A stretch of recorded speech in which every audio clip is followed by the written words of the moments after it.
Mga kahuan, panoorin ang video na ito upang alamin ang pinaka-latest na balita tungkol sa lagay ng panahon at bagyo. Update today. Isang magandang umaga po sa ating lahat. Narito ang latest weather update ngayong araw ng Thursday, December 5, 2024.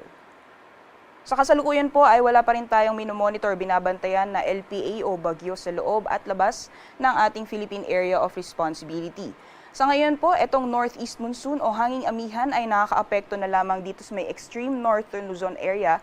At sa ating latest sa satellite animation, meron po tayong namamataan na linya ng mga kaulapan na kung saan nakakaapekto sa may silangang bahagi ng northern Luzon. So yan po ang linya ng mga kaulapan po na yan po yung shear line, or yan po yung area kung saan nagsasalubong yung malamig na hangin ng amihan at yung mainit na hangin na nanggagaling sa karagatang Pasipiko.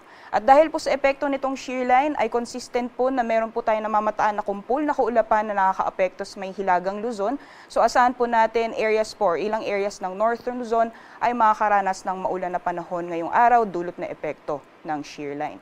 At sa nalalabing bahagi naman po ng ating bansa, wala po tayo namamataan na makakapal na kaulapan na posible pong magdulot ng buong araw na tuloy-tuloy na mga pag-ulan. So generally fair weather conditions po tayo from Central Luzon, sa Southern Luzon, gayon din sa Palawan, Visayas at Mindanao. Liban na lamang po yung mga posibilidad ng mga biglaan o mga panandaliang buhos ng ulan dulot po ng mga localized thunderstorms. Sa ngayon po, meron pa rin po tayong weather advisory or babala sa malalakas mga pag-ulan sa mga susunod or within the next 2 to 3 days, especially po sa may bahagi ng northern Luzon, dulot po yan na epekto ng shear line. So ngayong araw or within the next 24 hours, for areas po ng Cagayan, Isabela, pati na rin sa Apayao at Kalinga, maaring maranasan pa rin po yung moderate to heavy na mga pagulan, that is 50 to 100 millimeters, 24-hour accumulated rainfall sa mga areas po na yan. So ibig sabihin po nito, may possibility na magkakaranas po ng mga pagbaha, especially po yung mga flood-prone areas. So doble ingat po sa ating mga kabayan dito po sa mga nabanggit na lugar.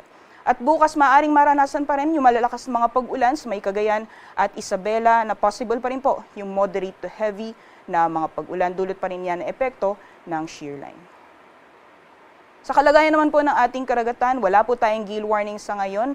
Iba yung pag-iingat lamang po sa mga planong pumalaot sa mga dagat baybayin ng northern Luzon, maaring maranasan pa rin po yung moderate to heavy or moderate rather to maalon na mga karagatan.